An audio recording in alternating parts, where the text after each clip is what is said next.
All right. So this is part three of businesses shutting down in the Jantzen Beach area of Portland. We're going to talk about another couple of the businesses that have shut down.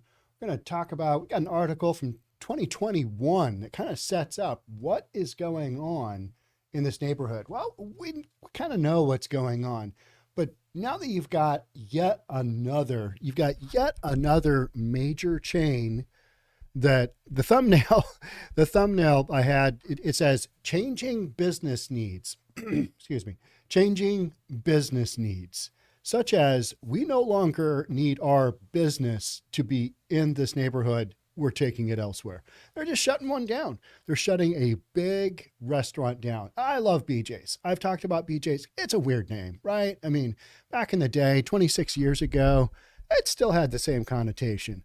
But who doesn't love a BJ, right? I mean, you always got to go with that joke. BJ's restaurant, I heard about it from a kid influencer, and they've got a dessert called a pizookie that is just epic. They've also got a really good ribeye steak, and on Fridays and Saturday nights, they've got a prime rib that's just, I mean, it's just amazing. So it's a great restaurant, and I enjoy going to it. We've got one here locally in Redmond and Microsoft country. But when I was looking at the other stories, that we got a Cracker Barrel that closed down in Portland, same exact area within a couple of blocks. We also had I think it was Stanford Steakhouse, something similar, nice restaurant similar to BJ's. They've got their own beer. It's kind of an upscale. It's kind of a steakhouse type place, but they've got good food, and I like eating there. So, you know what? I need to get the chat room going here, and where is my chat room? Chats. Hold on one second. Sorry.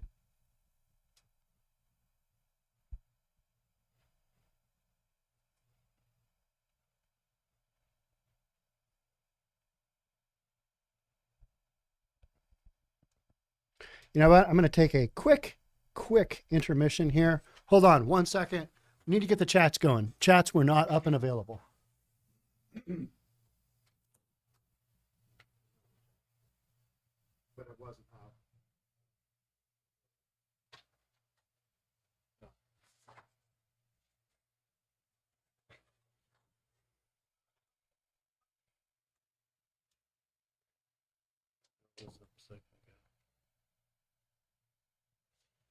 Sorry about that.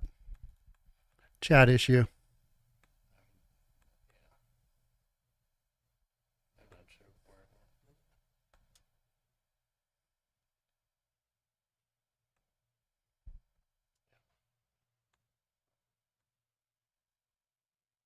Also been having some audio issues, so bear with us. We got something weird going on.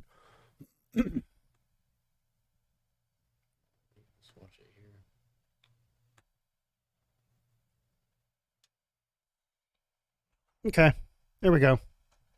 All right, let's continue this. Sorry about that. Just some technical issues. So back to BJ's restaurant. It's a great restaurant, and when I was doing the storylines, we've covered Cracker Barrel and we've covered Stanford's, another couple of really good restaurants in the Portland area. And when I was looking at the map, let's just take a quick peek at the map. Here's where we're talking about. So this is Jantzen Beach. This is Hayden Island, and it's in between Oregon and Washington, literally in between. So the area we're talking about is right here. And we've got a Home Depot, we've got a Best Buy, we've got Denny's, and here's BJ's right here. Now, the Cracker Barrel was here, and then also the Stanford was right here. So within a couple of blocks, like you could walk to these places. So now you've got a third big restaurant that has said, yeah, excuse me, we're going to take our business elsewhere, and we're just going to, we're just not operating in this area because you've got rampant break-ins. You've just got everything that we've talked about that makes, commercial business a no-go. And so if you don't have people coming to your restaurants like these restaurants haven't, and you've got other stuff going on, you've got break-ins, you've got security issues, people don't feel safe going into work. You know, big chain says, all right, which are our underperforming, entities? All right, that one in Portland, close her down. So it had a pretty quick closing, like there wasn't much notification. So this is where that is. Let me back out a little bit here so you can kind of see what we've got going on. Here's Vancouver, Washington. This is literally in the middle of the Columbia River. This side is Oregon. This side is Washington. So it's right in the middle. And one of the stories we're going to read kind of indicates, hey, this is a good place to do criminal activity because you're right on the outer reaches of Oregon, and then you're just a hop, skip, and a jump literally over a very short bridge to get into Washington. And then you're kind of running away.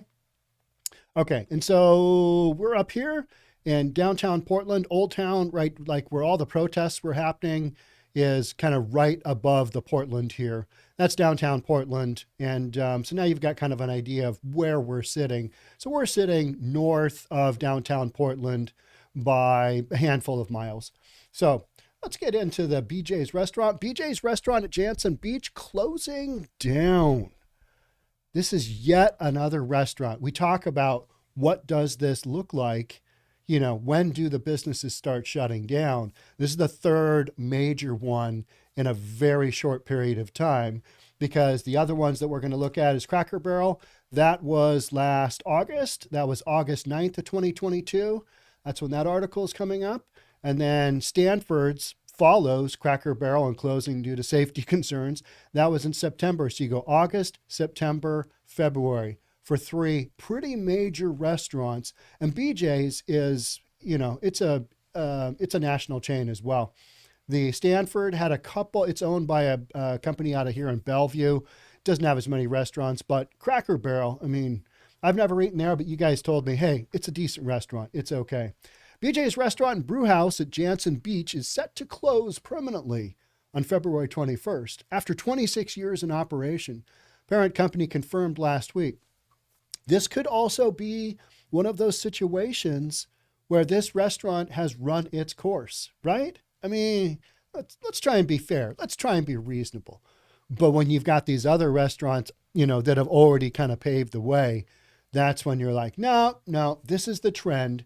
You've got too violent of an area. You've got too many things that are impeding business owners from wanting to do business in this area. So now you've got, three pretty major structures, buildings that are just basically available. Who's going to come in and take those spaces? Let's see.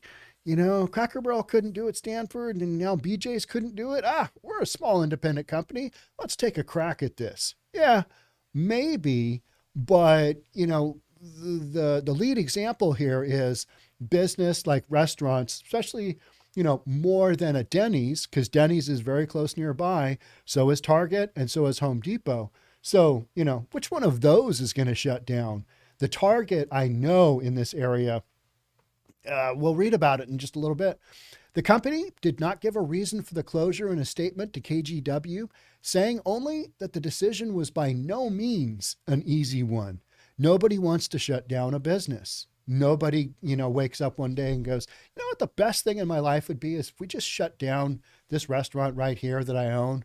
That'd be the greatest thing ever. Yeah, I think we'll do that. You might do it. It's kind of like owning a boat. The two happiest days in your life are when the day you buy it and the day you sell it, right? And so it's one of those things where you open up this restaurant and you have all these, hopes and dreams of, this is going to be my living. This is going to do it on the corporate level. Hey, we hope that we make a profit here. We hope that, when you put all things together, it's going to make some profit for our shareholders, that whole kind of thing. And then managers have to get involved and go, okay, guys, we got to shut this bad boy down.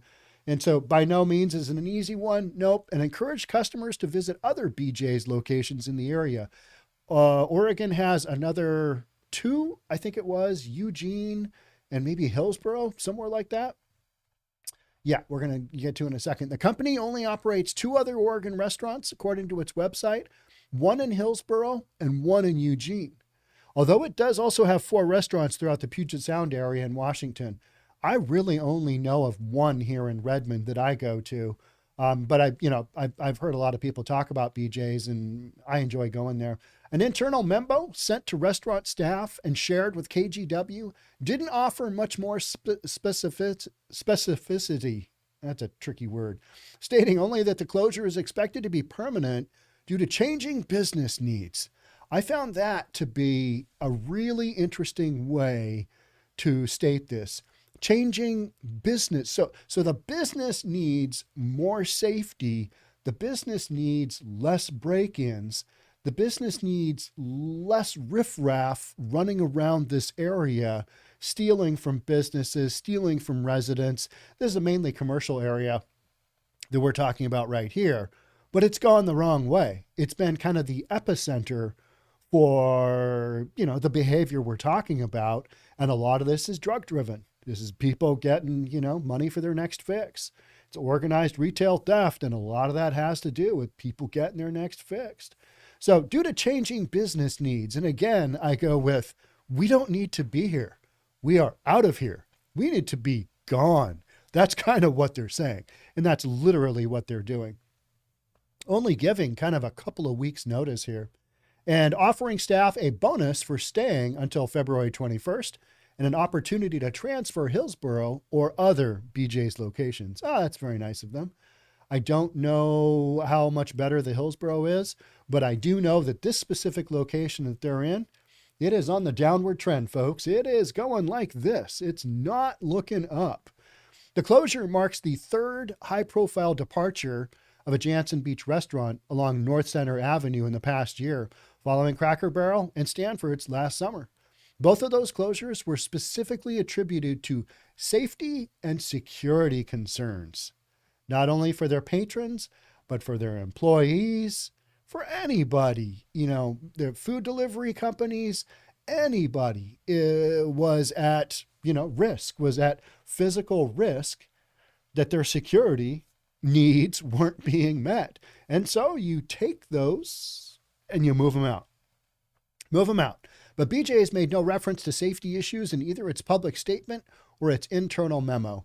And you know what? You can go down that road and try and be, take the high road, not specifically state it, but I think people need to know.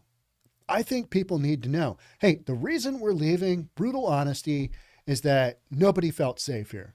There's too many break-ins and we don't have the police presence to cover this. So, we're just not going to play this game anymore. Business gone. And I talk about that fairly often. You've got a couple of options. Businesses can jack up your prices. All right. Yep, they can do that. Or they can close. They can struggle along to the point where they close. So what do you think? What do you think the next business? Let's go back to the Hayden Island. What do you think the next business is that I'm going to podcast on that'll close here? I mean, you hate to be a vulture, but when things are going this direction, is it going to be Denny's? Denny's is right next door, right? Okay, so we've got Denny's is used to working in lower socioeconomic neighborhoods, right? They've made kind of a career out of that, just being able to get through in some tough neighborhoods. So I'd say that's probably a no-go. Sierra, that's a department store, how they've stayed alive this long. We've got Home Depot. I mean, that'll probably be there till the end, right? Best Buy. How about Best Buy? I could see Best Buy shutting down. I mean, electronics, yeah. And there's also a Target somewhere right here. I'm not sure. I'm not seeing it now, but I saw it earlier, and it's one of the other articles. So which one of these, Holiday Inn Express? All right, how's that working out? How's that going? How's your occupancy doing? How are the rooms? How are the rooms after some of the folks that, regularly visit these businesses and, do their nefarious activities? How are the rooms at the Holiday Inn Express? And you never wish ill will against these businesses, but this is what you get. This is what you pay for. This is what you pay for.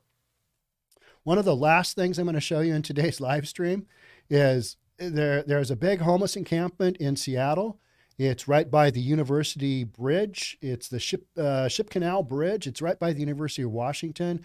Big encampment. I don't know. Is there 30 tents under there? It's underneath the freeway. So Washington State Department of Transportation owns the land, and they're saying, nope, city's got to clear it out. We don't have the infrastructure to clear it out. And this encampment has had just violence, fires, murders, you name it. It's gone on. Shootings. It's just crazy. Yesterday, they had a hearing on this homeless encampment. The neighbors in the area with kids are like, this is out of control. This is wildly out of control. We need this encampment gone. So they had a hearing on this yesterday afternoon. And then last night, just after midnight, they had a major fire in the encampment. And so the fire, and I'm going to show you the video, they're literally from this fire, fireworks are shooting out onto the northbound express lanes of Interstate 5. You got fireworks shooting out onto I-5. Just picture that. Like, oh, okay. You're driving northbound on I-5 after midnight. Where are you going? Don't know. What are you doing? Yeah, whatever. Maybe you're a truck driver. I don't know. But then all of a sudden, you've got fireworks, coming across your hood. That's literally the experience that some people had last night in Seattle. And we wonder why people want these homeless encampments cleared out. I mean, so don't leave this live stream because I've got important stuff to show you. I've got fireworks launching across. It's not a ton. It's more like, it's not like, I'm not sure which of the fireworks, but, shooting out like a repeater. You know what I mean? Just boo, boo, boo, but across the freeway. Those are my fireworks sounds. So just some wild stuff going on.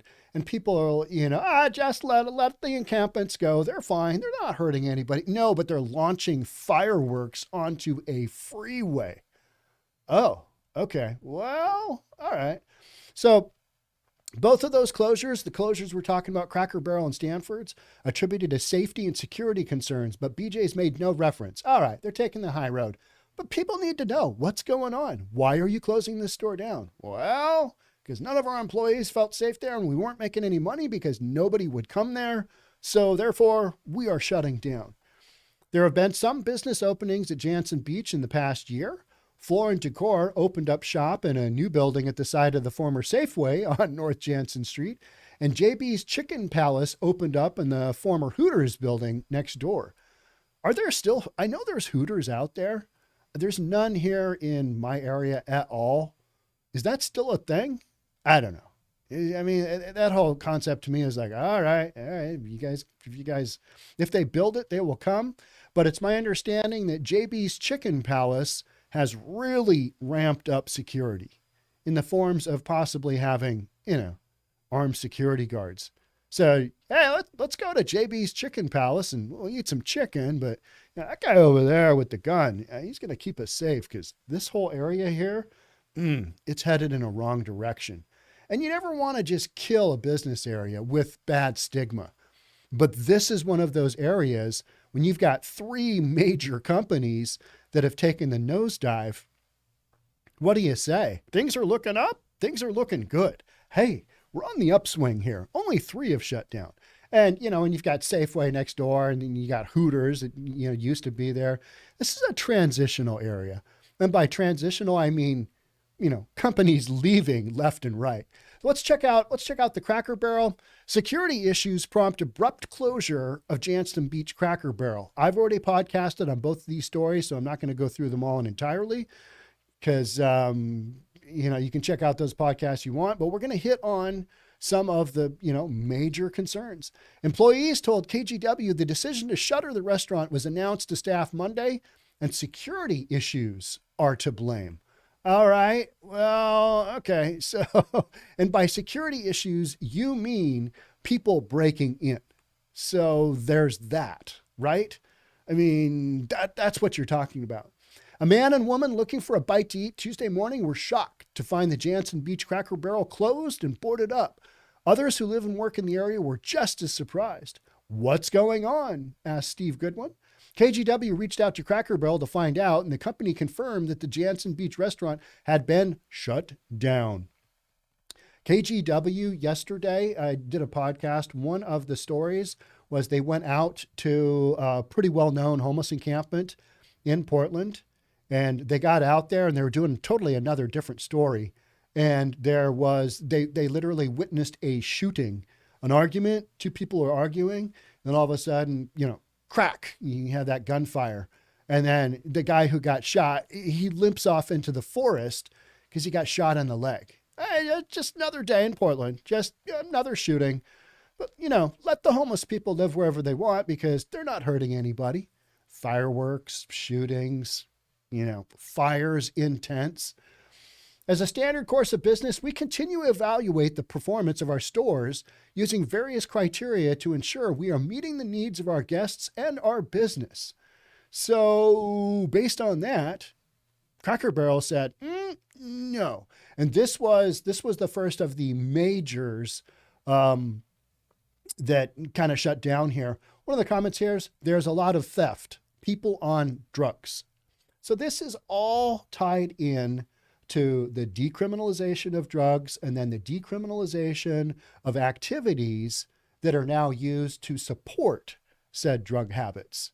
You got, kind of a double whammy there.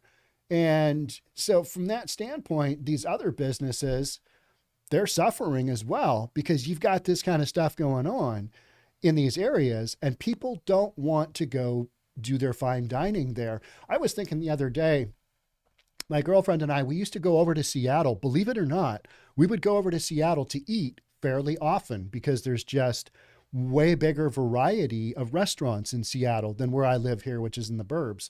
We've only got a handful. It was typically like a breakfast we were looking for.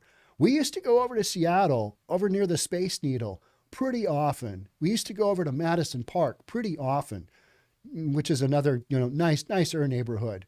But we don't do that anymore. We don't do that anymore because we don't want to deal with the riffraff of, leaving my car in the parking lot of the restaurant and having it be broken into.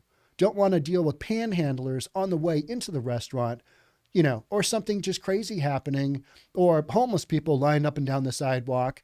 Not to say that they're near every restaurant, but if you got a handful of those, you just don't want to be around that, right? You just don't want to deal with that. So you don't go to those restaurants. I no longer patron, restaurants where I've got any kind of, hindrance to my dining opportunity because I want to go park, not worry about my car, not worry about my stuff, whatever it might be. Go in, eat, have a decent dining experience and leave and go home all, safely. That should just be a given. Jantzen Beach, Hayden Island in Portland, that's not happening on a big scale. So if you're new to this channel and you're wondering, why is he covering this so much? Because this is indicative of where this marketplace is, which is our business needs are not being met. We're going to have to go look for another location. And you might argue, well, businesses come and go. That's what happens. But you got three pretty big ones within a very small geographic area, all saying, not today, not in the near future. We are temporarily closing. All right. So that was, so we've got BJ's, we've got Cracker Barrel, and then the second one to close was Stanfords, follows Cracker Barrel in closing due to safety concerns. Temporary Stanfords closure comes about 2 months after the nearby Cracker Barrel shut its doors, reportedly due to similar safety and security concerns. Stanford's Restaurant and Bar in Jantzen Beach is temporarily closed. They went down the, we might open back up. We might be back at this in the near future. We're just not really sure. So we're going to temporarily close down. And we had a lot of that during the pandemic, but this was after all of that. This is literally just not that many months ago. And so then, having BJ's shut down, it's kind of like the trifecta.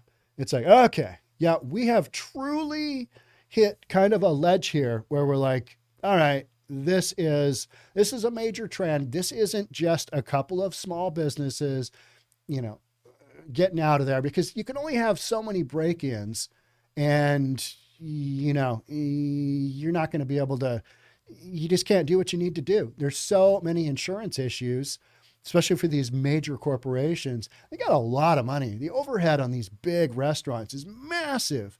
Just the booze bill alone is massive. You got people breaking in and doing that, and you got your insurance company writing up your rear end going, all right, guys, you had 4 break-ins. We covered you on the last 3, and you opted out not to have a payout for that number 4. But moving forward, you guys are in a risky area. We're going to have to reimagine your premium and your policy in general. So those are things that we are seeing in Seattle, in LA, in Portland, in San Francisco on the daily. We're reading stories about that on the daily because this is what's impacting business and not small business, because these aren't, BJ's isn't a small business. That's a decent sized business. I don't know how many locations they've got, but they're like Cracker Barrel. They got a bunch. This is not a small operation. This isn't a mom and pop. This isn't a family run deal. This is millions of dollars of operational costs and infrastructure into the building itself. And they don't want to, just exit stage left and go, see you guys, we're going to just pop up over here in our, in our van, in our, truck, in our food truck, in our taco truck. It's not like that. I mean, it's pretty major. Stanfords announced the closure in a post Saturday on Facebook page for the Hayden Island restaurant, writing that due to recent incidents, the restaurant would be temporarily closed to ensure the safety and security of our guests and our team. All right, and they're not coming back. Let's be honest, they're not coming back. So they did something in between what Cracker Barrel did, which just said, not safe, we're leaving. They did, we're gonna watch this. We're gonna see. Amazon has done the same thing in office space in downtown Seattle that's near the Blade. Hey, you know what? We're not going to bring our folks back in this office complex till we see what you've got going on criminal activity wise from our building, because we can literally watch what's going on. And we're probably not going to have our folks move back into this complex unless we see, a drop in criminal activity. And so temporarily, we will not be having employees occupy this building. You got a lot of that going on out there because people are like, well, we don't want to come right out and say this sucks, donkey, you know what? Can't have that. No, we can't just, admit that. And so they go down the temporary road, we're temporary closing. Our business needs are not being met. I find that just such double speak. It's like, hey, it's so dangerous. We can't operate here. We got to shut her down. Just be brutally honest. But people don't want to hear brutally honest in business, because that means, oh my gosh, we're going to, we're admitting there's a problem. Somebody's going to have to deal with this problem. And in business and in real estate, you've always got the PR portion of it, which is, okay, I own a real estate company and we appraise homes also, not the same company, but we're out there selling homes in neighborhoods that are being impacted by the homeless. And I talk very openly about that. And so it's kind of like, all right, how do we pitch this one? All right, so this is, close proximity to the freeway and homeless encampments. You try and spin it that way. But these big companies, they're better off just exit stage left in case they do ever come back. Hey, you didn't, kick us when we were down. We've squared things away a little bit here, and it's all good. Would you come back and sign another big corporate lease and spend a few $1,000,000 getting this, your new restaurant up and running? Pretty please. Is that going to happen? Probably not, but corporate always wants to have that option, right? Corporate always wants to have the option. So they never typically say, you know what? We had this, and this happen. Therefore, we're out of here. You might have small businesses do that, because small businesses, when they leave, they know they're never coming back. So the message described the closure at Stanfords, but did not give any indication of how long it expected to last. KGW reached out to Stanfords for more info. So they literally, okay, so here's the plywood. Here's the plywood on the exterior of where it's been broken down, right? And they just basically stick a note to it. All right, we're gone. We're out of here. We're leaving. We're not coming back. Good riddance. So this is going on in a big scale. It's not happening everywhere in Portland, But in downtown Portland, you've certainly got your areas that are boarded up and are not working well as far as coming back after the pandemic. This area here on Jantzen Beach area of Hayden Island, it's not looking good either, right? It's just, yeah, this is not happening. So what's going to happen moving forward? What we are watching is we are watching the opposite of gentrification, which is money coming into an area being developed, it getting better. Some people say, it's not better. We're losing all the cultural heritage of this area.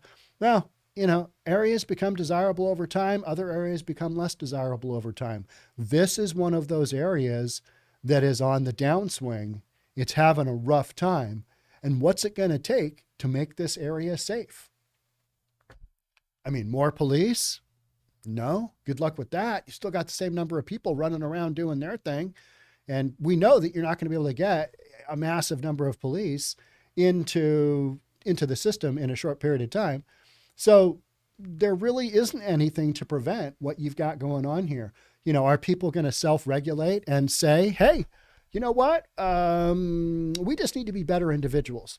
Nah, this is based on drugs. Let's be honest. This is based on drugs. You've got a proliferation of drug activity and of the individuals who sell said drugs, and then the people stealing to get their next fix. You've got this whole ecosystem going on. And then you've also got the situation where your ability to steal is enhanced in Oregon. It's enhanced in California. It's enhanced in Washington because you've got laws that basically state, you know what? We don't want to penalize you for stealing something small. We don't want to go down that road. And so what's happened is they've basically taken felony shoplifting, made it a misdemeanor, and nobody's prosecuting. And, I think the crime stats are way, way higher than what we're seeing because the vast majority of these incidents don't get reported anymore. I think that's a real reality. So, all right, let's move on to so that's kind of where we sit with those three stores. Here's an article from quite a while ago. It was 2021, but this was one of the precursors to this area kind of falling apart. I don't feel safe. Hayden Island residents frustrated over increasing crime. Interstate 5 running through the island makes it a prime target for all types of property crime. People who live on Hayden Island say the homeless crisis and crime seem to be getting out of hand. They feel crime is rampant, and according to statistics, they're right. Portland Police Bureau data shows crime on Hayden Island is the worst it's been in the last 5 years. Property crimes like theft, burglary, and larceny make up the vast majority. So this is nothing new. So you've got an area that has kind of just pulled in. It's been a target for the homeless community, and the homeless community is based on drugs. And so they got to go out and steal. And so that's why you're seeing these major restaurants just boop, gone.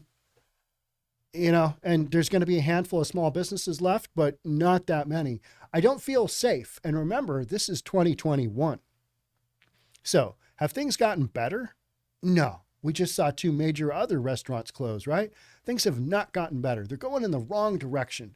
And this was, 2021. So has it gotten twice as bad? Has it gotten a third as bad? Probably, something along those lines. Oftentimes, Hayden Island residents say they see stolen kayaks and boats pulled up next to 2 abandoned military vessels and an encampment along Jantzen Beach. That's comforting. The beach guys prowl around the marinas, but they don't steal cars, said resident Howard Johnson. That's where you got to define what you're looking at, who might be doing it. So you've got different elements here that the regular community doesn't have. You're on an island, and so you're surrounded by people who can, bring their boat in and start stealing from your boat, stealing from, whatever stuff you've got going on. The beach guys prowl around the marinas, but they don't steal cars. That's comforting. Police say it's not just the transient population committing crime. Opportunists steal and vandalize, and often they get away with it. Interstate 5 running through the island makes it a prime target. People coming from the south in Oregon or the north in Washington are able to quickly hop on and off the island to commit crimes there or escape being caught. So this is one of those prime locations where it's like on, off, boom, gone. There was a key bank south of where I used to live in another neighborhood in Bellevue, and it was literally like a block away from the on-ramp to Interstate 90 and then 405. I mean, if you rob this bank, you are one block away from getting on multiple different directions, and then within a mile distance or so, getting on, a major north-south freeway. So this bank got robbed a handful of times until they had 24-hour security guard armed brought in, and that seems to have, quelled the issue. But oftentimes it's a matter of how quickly can we get away? Can we make our exit stage left super quick? If we can, let's go there. So location-wise, Hayden Island that we're talking about here is unfortunately, it's a prime target. It just is. To the point where what we're saying is that, businesses don't want to do business there. Residents see cars without license plates all over the neighborhood and believe they're stolen and brought to the area to be stripped. So you got all kinds of crime going on. I mean, it's no wonder a restaurant like BJ's is just like, no, not dealing with it. John Seaman is one of them hit by thieves and has security camera videos of people stealing it from his porch in the middle of the night. He said he knows others have had items stolen in the middle of the day. That's becoming normal, isn't it? It's becoming normal. But what's happening is it's becoming more normal in communities that have accepted this kind of thing, that have put politicians in place, and those politicians have enacted legislation that have made the perfect storm for all of this to happen.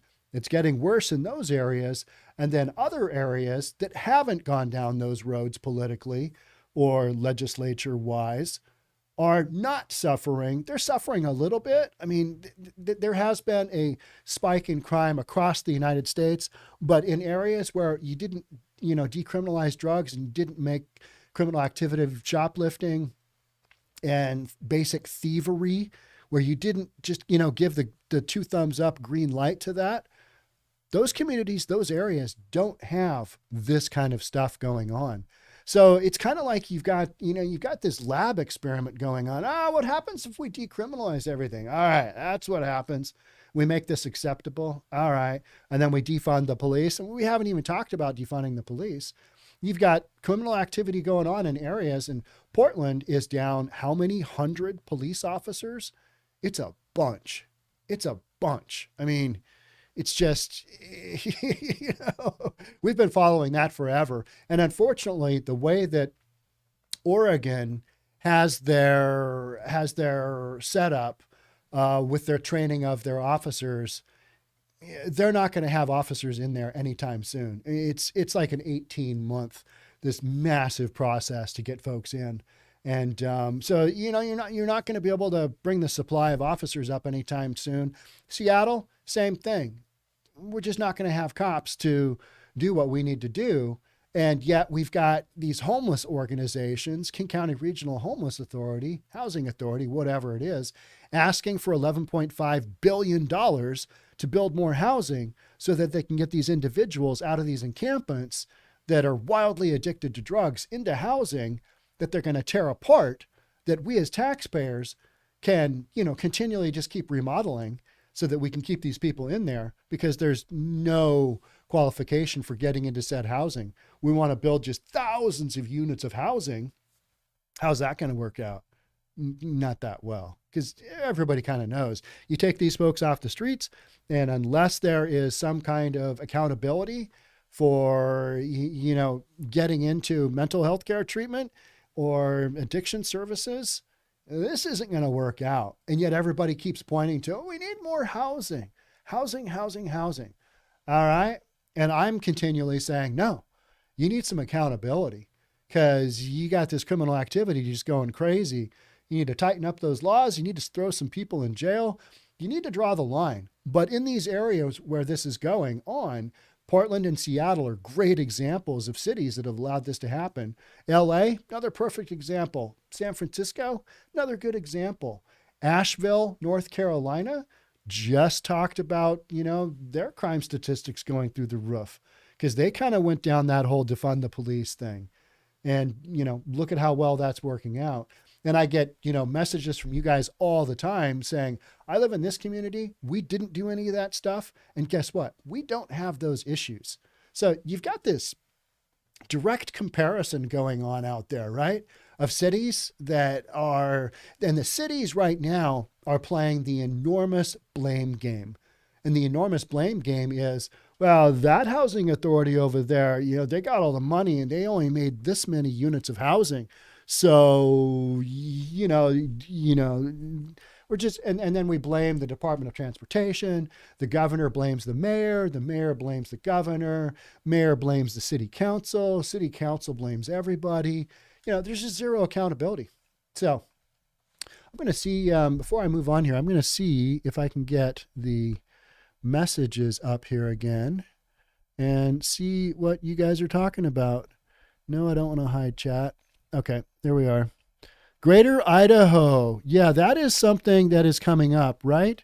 That's coming up pretty often. And I don't know if you guys have followed this, the Idaho deal, where you've got a portion of eastern and southern Oregon that basically want to secede from the Union, and they want to be brought into Idaho because they identify more with the politics of Idaho than they do with Oregon. And I think a lot of that could be said for state of Washington as well. Our big populated areas have gone down this very blue path, and look at, how exceedingly well that is working out. And, city of Seattle has got an opportunity with their council to fill, it's either 5 or 7 seats. I mean, it's an incredible number of seats. Will the city of Seattle recognize what's going on and how to change it? I don't think so. I think they just want to have what they want to have. They want to have, some politicians that think the way that they do, and they want to ignore that, these politicians are putting policy in place that is causing what's going on around them. So you've got, going back to the fireworks across the freeway, you've got, communities with people, with kids that are screaming about the homeless encampments, but they also voted in, hey, let's bring in these folks that are easy on crime. They're easy on drugs. They're easy on people living everywhere. We want to have compassion for a fellow human being, meaning we want to let people just live willy-nilly wherever the F they want in their tent, do their drugs, do their criminal activity, do their human trafficking. We're okay with that. But now the rubber is hitting the road with a lot of these communities, and they're saying, we don't want this. And it's like, okay, but you voted it in. So which do you want? Well, we didn't really vote all of that in. No, you didn't, but this is what you get.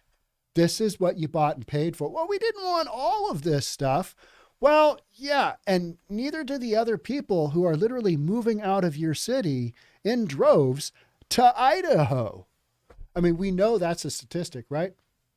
One of the podcasts I did more recently was on Portland losing a little bit of population.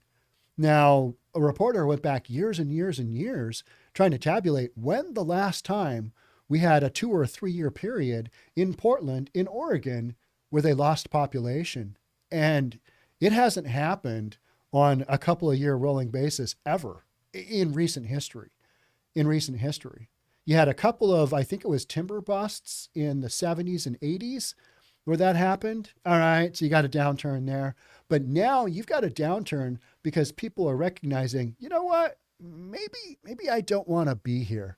And that's, I hear that from you guys all the time, which is, yeah, I left and I've never turned back, and I don't want to go visit those cities or towns because where I live now is just way better. And the folks identify, with me politically far greater.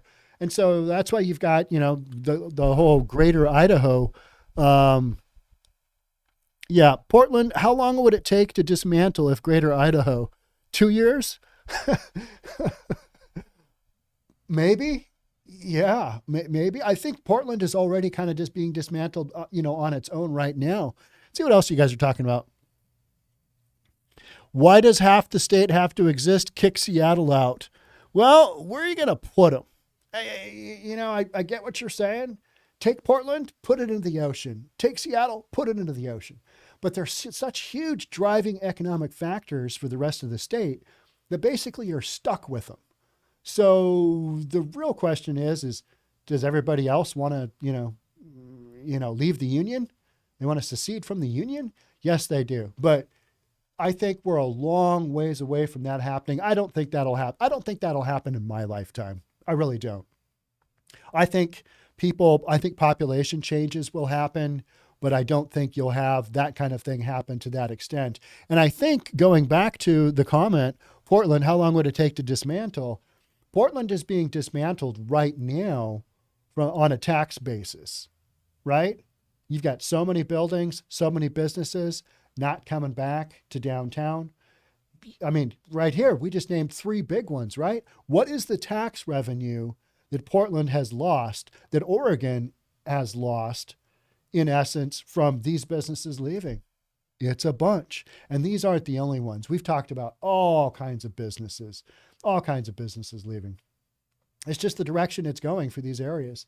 And yet, you still got these polls where people are like, the top 5 places to live, Portland and Seattle are consistently in those polls from a livability standpoint and, occupation, job employment, all these other things. And, increasing real estate prices. Prices are still going up here in Seattle. Before I did this podcast, I was watching a real estate broker that I know, and he was talking about not only are we having a real estate market get extra heated up early here in Seattle from the standpoint of price escalations and accelerated clauses, from the standpoint you got so many offers coming in. Sellers are literally at a point where they're doing offer reviews again, which is an indication of an overheated market. You've got not enough supply and you got too many people coming in. So you've still got demand way outstripping supply in areas like Seattle and Portland. It's just happening because so many people still want to live here from the job standpoint. Are they living in the downtown cores? No, they're not going to the big high-rise condos. That's kind of those people are kind of hunkered down. But they're going to the outer line communities, and those outer line communities, they oftentimes have homelessness, and people are like, it's okay. We're okay with that. So, I think the people that are going to leave, and the people that love this kind of lifestyle, with the exception of people with kids where, you got homeless encampments that are shooting fireworks off into the, the main freeway.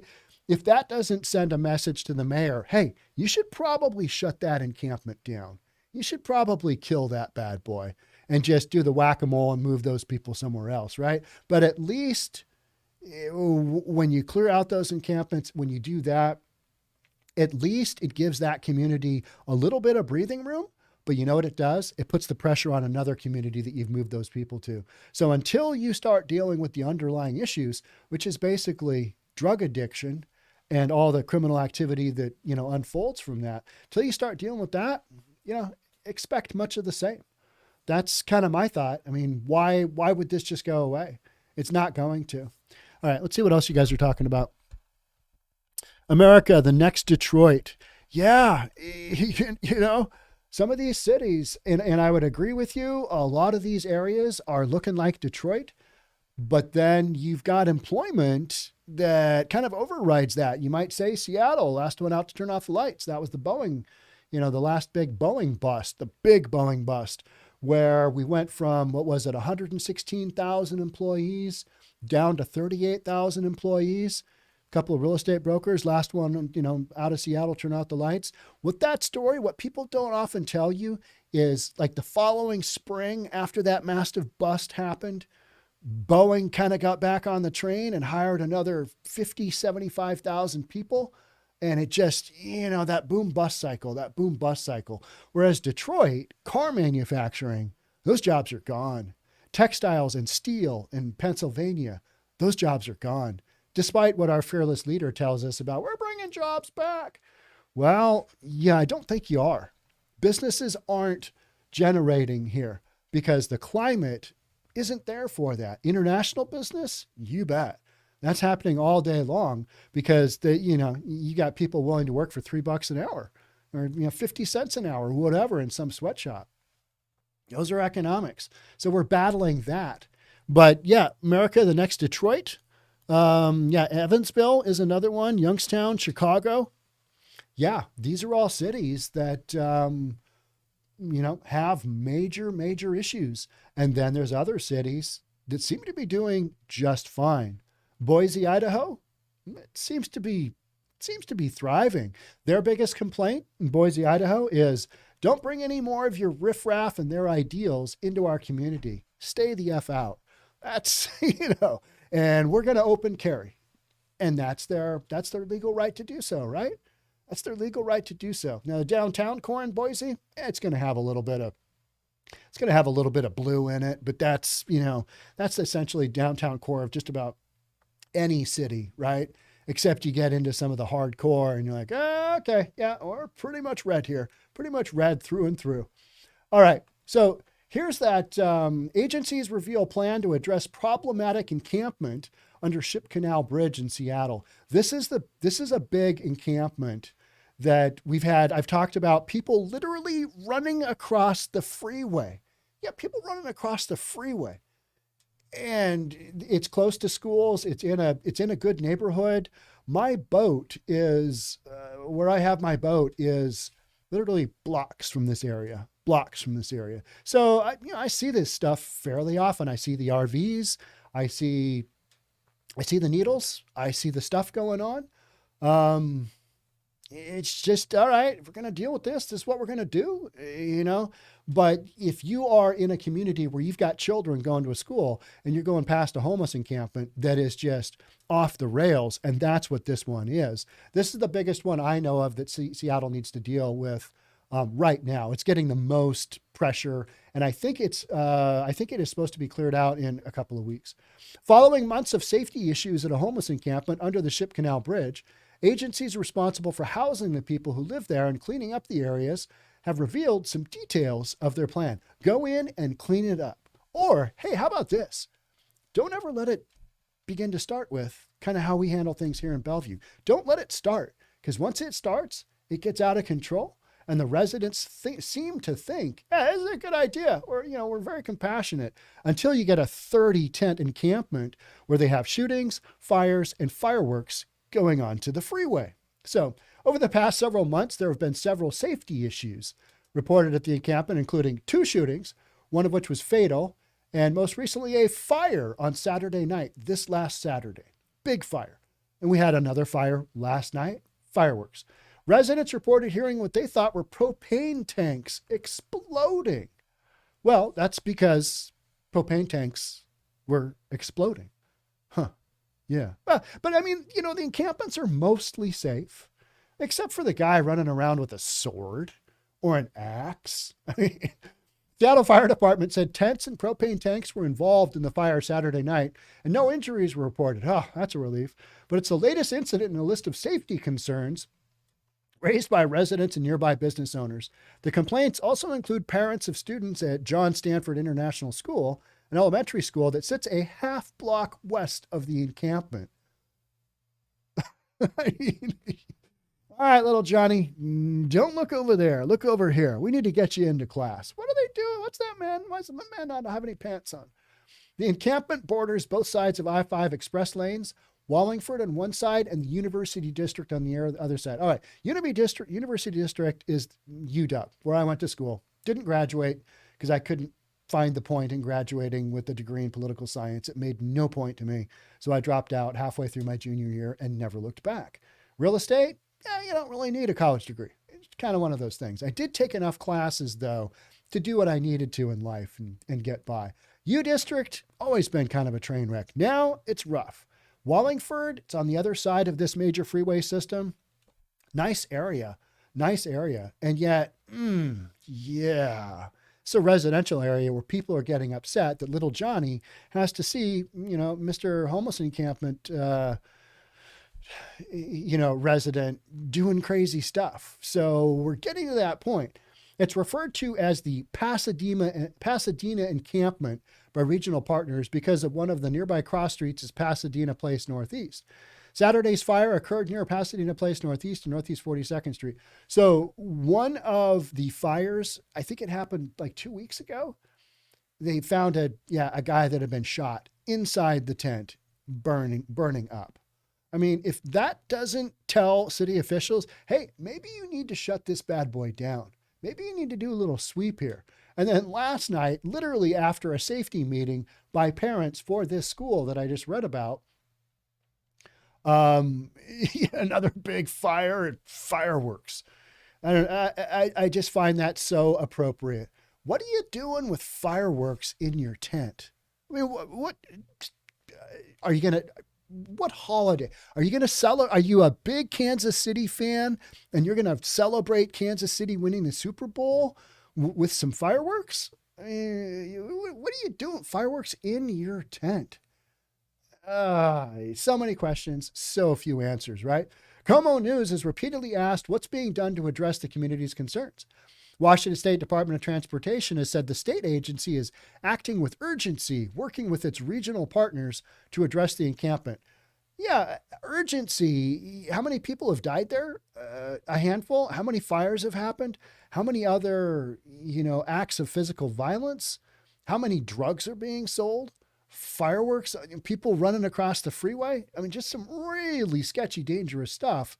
And yet we're acting with a sense of urgency. Well, all right. Well, I'm not seeing the urgency here. Seattle's Mayor Bruce Harrell has insisted the encampment is a high priority. And he's working with state agencies, including Department of Transportation, which owns the property, to help the encampment's residents and address safety concerns. Here's the deal. These cities are overrun. They don't have the resources to clear all this stuff out all the time, everywhere. They can only do so much. We've already got an encampment scheduled for clearing out here. Got one here, got one there. This one's on the list. This is a big one. This is going to take some time. We're going to have to send outreach there. And, so it's kind of like CHOP. It took a while to get to the point where Mayor Durkin said, yep, no, we're going to shut this bad boy down. And when that decision was made, boom, it happens, right? But with the encampment situation, you got to have people out there doing, we'd like to get you into housing. Nobody ever accepts. I shouldn't say nobody. I'll say one or two people will accept some kind of offer of housing, maybe a temporary stay in a hotel from this encampment sweep. But, and I'll read the story. I'll read it for you. I'll tell you exactly what happened. But nobody ever wants to come out of an encampment like this and get into, the housing that they're offered because of, rules and such. So Kent County Regional Homeless Authority is handling the outreach on site. And after 2 weeks of asking for answers, the agency shared more specific details Monday about what's being done to address the safety concerns and help the encampment's residents. They think there's 30 individuals. I'd say there's way more than that from what I've seen from the exterior. So yeah, we've got that. All right. So it's literally underneath the freeway. Let's see if we've got some photos here. No, don't have a ton of photos. Let's just move right on into, I want to watch the fireworks. Let's watch the fireworks. Okay. This might take me a second to get fireworks up. These ads. All right.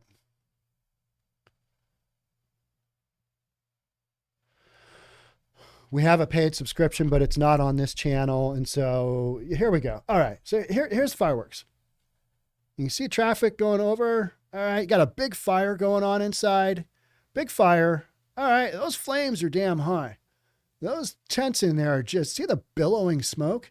All right. Here comes fireworks. Oh, yeah. All right. There we go. Yep. Okay. People are going slow. All right. Yeah, just shooting out there. It's almost just like shooting them out a window, right? Oh, they shot some inside. And you can see the fireworks going off on the interior underneath the freeway. This is just, if that isn't insanity, I don't know what is. If that doesn't scream out to a mayor, all right, you need to close that bad boy down because you've already had so many issues and you've got meetings going on, and everybody's just kind of like, them, and the encampment still goes on.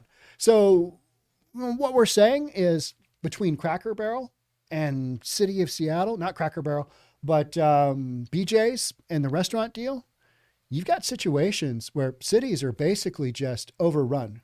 They don't know what to do. They don't have the firepower. They don't have the manpower, women power to basically put a dent in this. And you know what? It is what it is because you put these folks in place that made the policy that allows this to happen. So, what I always say is you get what you pay for. And if you're willing to deal with that, if not, get out of Dodge. Kind of like BJ's is doing, kind of like Cracker Barrel did. But the residents who are living in close proximity to this encampment, they have the right to move. And we're hearing, story after story after story down in Portland of people saying, you know what, I'm a diehard Portland person, but about a third of their residents, just like a third of the residents down in San Francisco, say that they are planning on moving within the next 2 years unless things get better. Kind of like Cracker Barrel. All right, we're going to temporarily do an exit stage left here. We're temporarily going to move. We're not really sure what the deal is, but we're going to temporarily take a little leave of absence for the area. We're going to allow this area to come back and gentrify itself.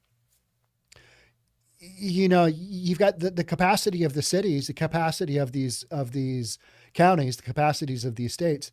They're not in a position to be able to handle everything. And that's why you've got this stuff that's just wildly out of control, because they don't have the ability to really get a handle on it. They have the ability to get on handle on individual areas and neighborhoods, clean those up. But when you've still got the same folks running around, you're just pushing those people around. Their criminal activity is just going to move from one neighborhood to another. There's people living underneath this encampment. You move them out, move a handful of them into housing. All right. They're going to be right back out to what they're doing already in this encampment, almost immediately. So do I have a lot of hope for, these areas of Seattle that have come under, increasingly difficult safety concern issues? It's going to take a long time. And to get at the root cause, it's not a housing issue. It's a addiction issue, and it's a criminal activity issue.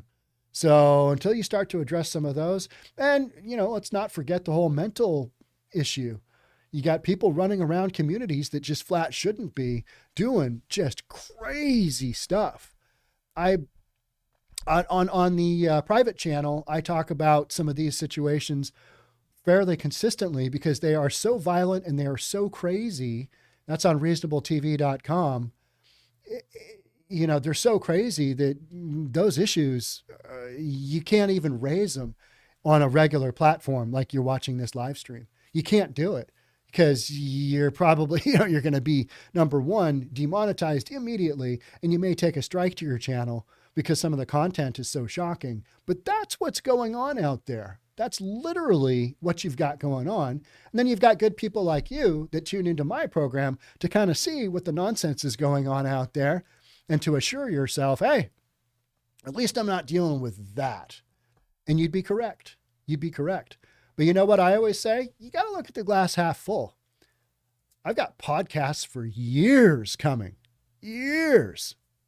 Right? I just do. All right. Let's take a look and see what else we've got. Comment wise, kind of take a quick peek here, and high real estate commissions. True, Sean. High taxes mean good schools and good property values.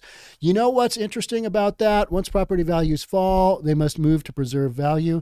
You know what? And in these areas, property values are not falling. They are not dropping. And that's because unlike Detroit, unlike Philadelphia, where you've lost those industries, we've still got crazy amounts of jobs coming into our areas. We just do. So housing prices haven't fallen, but in your Chicago's, in some of those neighborhoods, South Side and West Side, you got some issues there.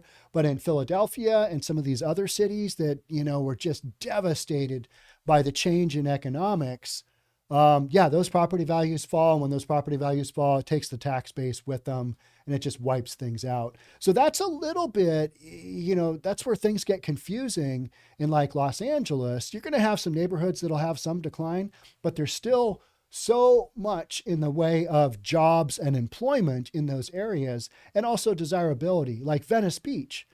If you watch German in Venice, you've got this epic scene going on, on one of the most beautiful beaches there in North America. And then you've got all these homeless folks, and it just creates this dichotomy, but people still want to live there. But folks feel like their tax dollar isn't going towards what it should be. I've talked multiple times about the Castro district in San Francisco, and businesses there made made the headlines from the standpoint of, what, we don't want to pay our taxes. This isn't worth it. And part of the population loss in Portland was due to the fact that their upper end earners are paying similar tax rates to the earners of, 25 million plus in New York City. That's how much in taxes people in Portland are paying. And look at what they're getting back. They're getting back their own communities losing restaurants and basically having, multiple break-ins consistently, and a police force that they can't hobble together because you defunded the police. And, some of what Biden said in his State of the Union speech, at the beginning of that speech, when he started talking about public safety, I was like, well, he's going to cut his own throat here on this whole policing issue. And then he kind of did an about turn and kind of saved himself from the standpoint of, the vast majority of police are okay.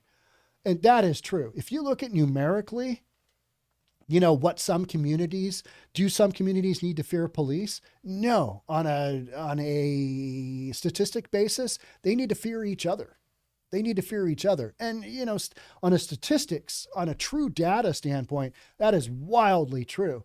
What we get is we get one or two of these incidents that come up every now and then. And then, we don't hear the big outcry when a cop gets killed. We don't hear that, do we? No, we just hear it the other way around. And so, you've got these situations where it's like, okay, yeah, but Biden had to do his whole thing. That State of the Union speech, I did do a reaction to that. That's on our private channel because, I just put it there because taking heat on this channel for basically reporting just the news. And the news sometimes has drug addiction. It's got some violence. Sometimes you got people that end others' lives. And, mainstream media just wants to have fluffy news stories. And I'm sorry, that's not what we're doing here. We're covering some hard topics. And on a consistent basis, this channel is having difficulties with moving stories along. And so a lot of the stuff that I used to report here is now on the private channel. And that's been a concerted effort. That is, that's something that I've had to do. And I don't like to do it. I'd much rather share it with you guys here on this open platform. But we're going to have a bunch of raffles and a bunch of contests so that we're going to give away a bunch of subscriptions to the paid channel. It's $10 a month, but I know folks are on a budget. I know a lot of people are on fixed income. And hey, your returns right now on fixed income, those have gone up with interest rates going up. And I'm afraid those are going to come down just a scooch. And they've probably already come down a scooch. But with the way interest rates are going, and that's part of what is driving, the real estate market, is we've had interest rates drop from about 7% down to 9%. I know I'm bouncing all over, on these topics with you, but they all tie together. And so, yeah, we've got high real estate commissions and we've got high taxes. And a lot of folks are saying, hey, we're not getting what we paid for. This isn't the bargain that we thought we were getting.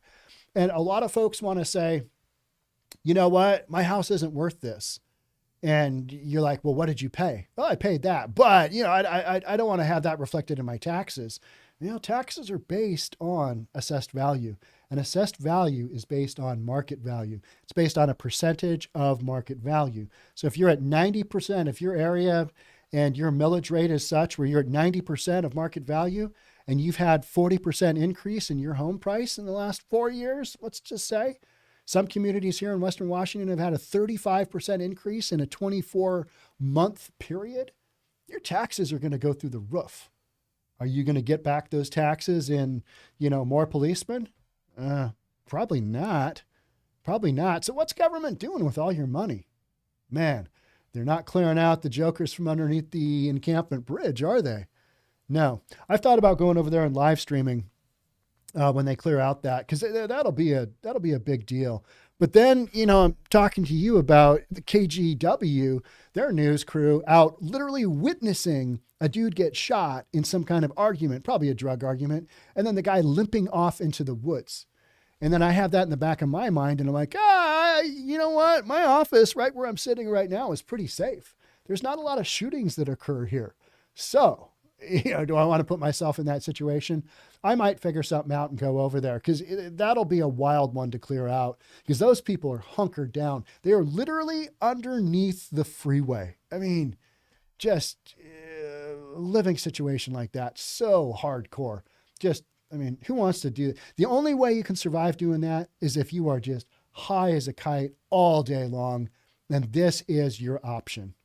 That's the only way I can see that happening. And, you watch enough content here and you read enough news stories, you come to understand, all right, that's how they get through living in these encampments, because things are not perfect by any means. Inflation, mostly reason for property values. The property values have gone up. Inflation, to me, was a massive issue of dumping trillions of dollars into the economy. And that's why they wanted to tell us that it was going to be temporary. But, you dump trillions of dollars, and then you have the Inflation Reduction Act, which in my opinion was the Inflation Production Act. It produced inflation. I didn't see any way with that program to spin that as a reduction. But, we're changing all kinds of definitions and terms and things. So, okay, all right. So inflation to me had to do with, you got strong demand for all these goods. You don't have a lot of these goods because you had supply chain issues. You dumped trillions of dollars into the economy. And then housing was a separate issue. Housing took off the minute the pandemic started, because all of a sudden interest rates dropped. We were already having a pretty good real estate market. And I, along with my office manager, who's been around, she was literally working at Boeing during all those Boeing busts, to kind of give you a time frame. I was just born. She was working at Boeing. And so she's seen all this stuff come and go, just like I have. And when the pandemic hit and we had one of our businesses shut down for a split second, and then the other was opened up, I was thinking, hey, real estate's going to absolutely tank. It's going to absolutely croak. But the opposite happened, is because interest rates dropped, and because of the pandemic with people staying at home, all of a sudden they're looking around going, you know what? If I can telecommute wherever I want from, and I've got a job where I can do that, because a lot of these were tech jobs, especially here in the Pacific Northwest. If I can communicate and I need more space, and I've talked about this 100 times, if we're going to do the gym at home, if we're going to do schooling at home, if we're going to do pets running around, if we're going to have friends over every now and then, even though we're not supposed to, we need a bigger house. And so those kind of circumstances just lit the housing market on fire. We went from shut down in March 15th, state shut down. April, not a pretty market for real estate. But by May, we were absolutely screaming. Real estate was. And, people were buying left and right, taking out home equity loans because they wanted to do these big remodels, because, we were going to be stuck in our homes for years until we weren't. But most of that has cycled through. And people are now selling homes further out and moving closer in, because guess what? Their bosses are saying, we need you to come back to the office. I'm going to need you to work on Saturday. If you don't mind coming in on Saturday. Love that movie. So that's kind of, that's the way things have happened. And now more recently, I think you've got the real estate market. It never got to the point where we got a lot of inventory on the market, because it's still a pretty tight market. We've got a lot of layoffs going on. Yes. But if you look at the big percentage of those layoffs, pretty small. You might have 10,000 by Amazon, but if they have 190,000 or whatever throughout the world, pretty small numbers in comparison to the big picture. And oftentimes you'll have an Amazon or a Facebook or whatever, fire some people.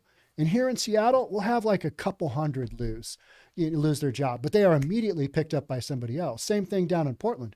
You've just got a tech community that is pretty resilient, whereas some of your actual production of goods and steel being one, we're not bringing those back because those businesses are not feasible to ramp up in today's 2023 America.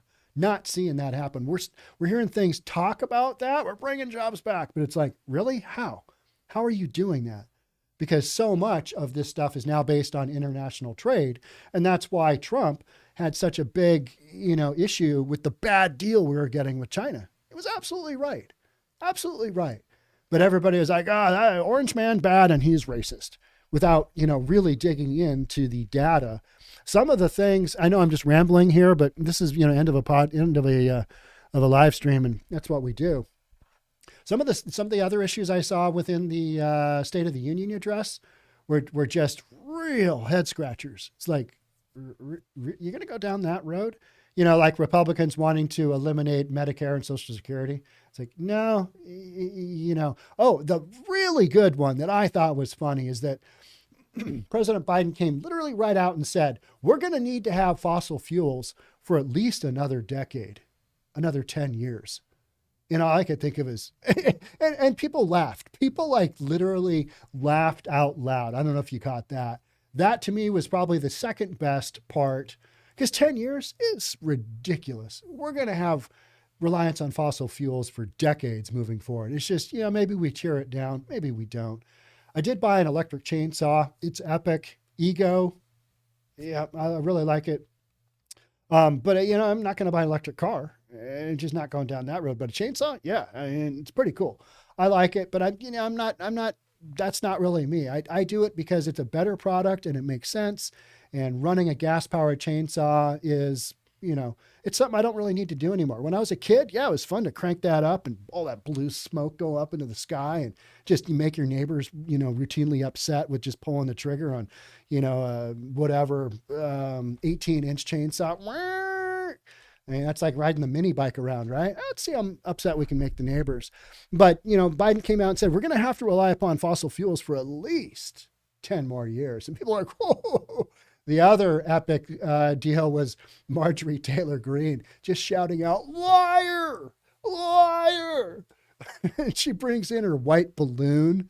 I don't know if you caught that part. She brought in a white balloon. It's just an innocent white balloon. And it looked just like that Chinese balloon that was a spy balloon. It's just a little white balloon. It's what we're doing. All right. That's it for me. Thank you so much. We've actually got another video shoot going on here. So we do some real estate stuff. I just rather do this with you guys. So thank you so much for being here.